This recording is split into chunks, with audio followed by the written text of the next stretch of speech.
Bonjour à toutes et à tous et bienvenue dans ce nouveau décryptage technique. Aujourd'hui, on va parler d'un élément qui est littéralement partout autour de nous, ou plutôt sous nos pieds, mais qu'on ne remarque jamais vraiment, la dalle pleine en béton armé. L'idée, c'est de comprendre comment ces structures tiennent debout et arrivent à supporter des charges assez incroyables au quotidien. Pour ça, on va plonger dans les méthodes de calcul et les normes de conception dictées par les fameuses règles BAEL. Allez, c'est parti pour décortiquer cette belle mécanique. Alors, au programme de ce décryptage, d'abord, on définit ce qu'est concrètement une dalle. Ensuite, on aborde le sens de portée, puis le calcul des sollicitations et des moments. On passera ensuite aux vérifications et au ferraillage, avant de terminer sur une vraie application de calcul pratique. Bref, un beau programme en perspective. Première étape de notre analyse. Qu'est-ce qu'une dalle? Reprenons les bases géométriques. Selon les règles BAL, une dalle pleine, ce n'est vraiment pas juste un gros bloc de béton coulé au hasard. C'est un véritable élément structural, avec un contour généralement rectangulaire. En fait, toute son ingénierie dépend de la façon dont elle repose sur le reste du bâtiment. Elle peut s'appuyer de manière continue, par exemple tout le long de poutres ou de murs en maçonnerie, ou bien de façon ponctuelle, c'est-à-dire directement sur des poteaux. C'est vraiment la base absolue de toute la conception. Ensuite, regardons un peu ces dimensions. On a ce qu'on appelle LX, qui correspond à la petite portée, et LY, la grande portée. Mais attention, le détail qui change absolument tout pour les calculs à venir, c'est la façon de mesurer ces distances. On ne prend pas le centre du mur au centre de l'autre mur, non. On mesure ce qu'on appelle entre les nus des appuis. En gros, c'est l'espace vide exact entre les faces intérieures des murs. Et ça, c'est la vraie portée libre de notre dalle. Passons à la deuxième partie, le sens de portée des dalles. Il faut savoir qu'une dalle ne distribue pas son poids n'importe comment. Tout va dépendre d'un petit ratio magique qu'on appelle alpha. Alpha, c'est tout simplement la petite longueur LX divisée par la grande longueur LY. Si on regarde à gauche, on voit que si ce ratio est inférieur à 0,40, la dalle est super allongée. Tellement allongée qu'elle ne porte les charges que dans une seule direction, sur sa plus petite largeur. On l'assimile alors carrément à une poutre dalle. Par contre, à droite, si ce fameux ratio tombe entre 0,40 et 1, c'est là que la dalle travaille de façon optimale en répartissant les efforts dans deux directions. Cette formule-là, c'est vraiment la règle d'or à retenir. Si la division de x par y donne un chiffre situé entre 0,40 et 1, bingo, la dalle porte dans deux directions. C'est absolument essentiel de bien ancrer cette notion, parce que c'est exactement ça qui va orienter toute la suite de la méthode pour calculer les forces qui s'appliqueront sur le béton. Ce qui nous amène à la troisième partie, le calcul des sollicitations et des moments. Alors pourquoi ces formules sont-elles si cruciales? Eh bien, en ingénierie, on travaille toujours avec deux scénarios. Le premier, c'est l'élu, l'état limite ultime.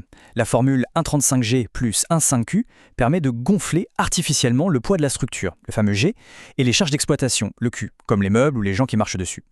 L'élu, on le calcule pour garantir la sécurité totale et éviter l'effondrement, tout simplement. Ensuite, on a l'ELS, l'état limite de service, qui est juste G plus Q, sans majoration. Là, le but, c'est de vérifier le comportement au quotidien pour éviter par exemple que le plafond ne se fissure ou ne s'affaisse après quelques années. Évidemment, ces sollicitations théoriques doivent se traduire physiquement. Elles deviennent ce qu'on appelle des moments isostatiques, notés MX et MY. Et là, petite astuce d'ingénieur brillante, pour que le calcul reste faisable, on n'évalue pas ces moments sur toute la surface d'un coup. Non, on découpe virtuellement le centre de la dalle en bandes standardisées d'exactement 1 mètre de large. C'est une méthode super élégante pour normaliser tous les calculs. Quatrième partie, et on entre dans le vif du sujet physique, les vérifications et le ferraillage. Bien avant de commencer à placer le moindre bout d'acier, il y a une petite règle empirique géniale pour choisir l'épaisseur du béton qu'on appelle H. Les règles BAL disent que cette épaisseur doit idéalement se situer entre LX divisé par 50 et LX divisé par 30. Pourquoi c'est important? Parce que si on respecte cette fourchette dès le début, la dalle est naturellement assez rigide pour nous épargner des calculs de déformation qui sont un véritable cauchemar. C'est un vrai gain de temps. Une fois qu'on a la bonne épaisseur, il faut armer tout ça avec des treillis soudés. Mais attention, l'écartement de ces fils d'acier ne se choisit pas au hasard, ça dépend de l'environnement. Est-ce que le risque de fissuration est peu préjudiciable, comme dans un salon bien au sec, ou au contraire très préjudiciable, genre face à l'air salin et agressif de l'océan? Plus le milieu est hostile, plus les règles BAL sont strictes et obligent à resserrer les fils d'acier pour protéger la structure. Poser ces fameuses grilles en acier sur un chantier, ça demande une sacrée rigueur. Les panneaux sont agencés selon des dispositions très codifiées pour matérialiser les mates. Prenons la disposition A, on y voit des recouvrements transversaux bien décalés. La disposition B, qu'on appelle en tiroir, est un peu plus flexible et parfaite pour les grandes portées. L'objectif, c'est toujours le même, assurer une continuité parfaite de la solidité sans le moindre point faible là où les panneaux se rejoignent. On continue avec la disposition C. Ici, les zones où les panneaux se recouvrent s'adaptent et deviennent un peu plus complexes. Les grilles s'imbriquent de manière ultra spécifique pour répondre aux dimensions exactes de la dalle et surtout aux différentes façons dont elle repose sur ses bords. Le ferraillage doit vraiment coller à la réalité architecturale. Et enfin, la disposition D, où l'imbrication est encore plus asymétrique. Au final, ce qu'il faut vraiment retenir de tous ces schémas, c'est que la façon dont on place physiquement cet acier sur le chantier est tout aussi importante que les équations savantes du bureau d'études. Une armature mal positionnée, et c'est tous les calculs de résistance qui tombent à l'eau.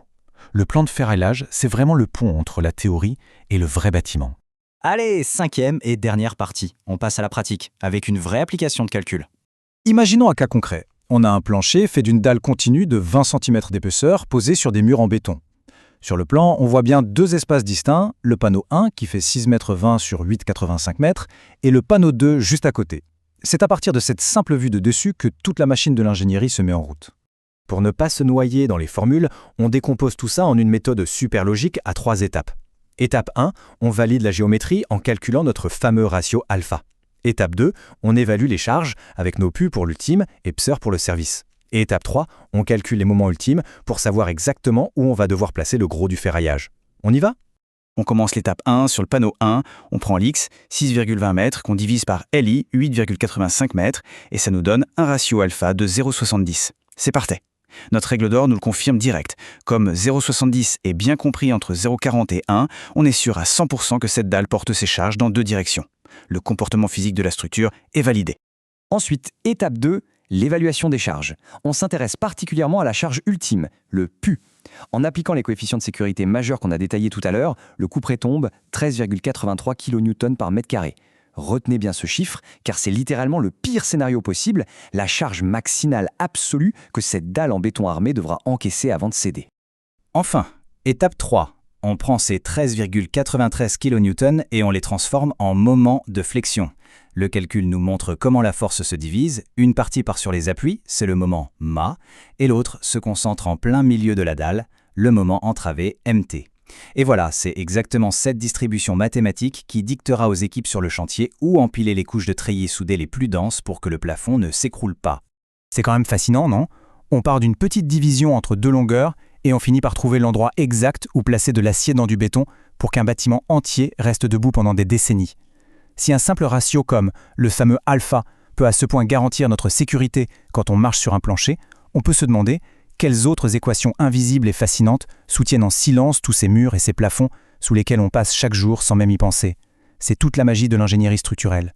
Ce décryptage s'arrête ici, merci de l'avoir suivi.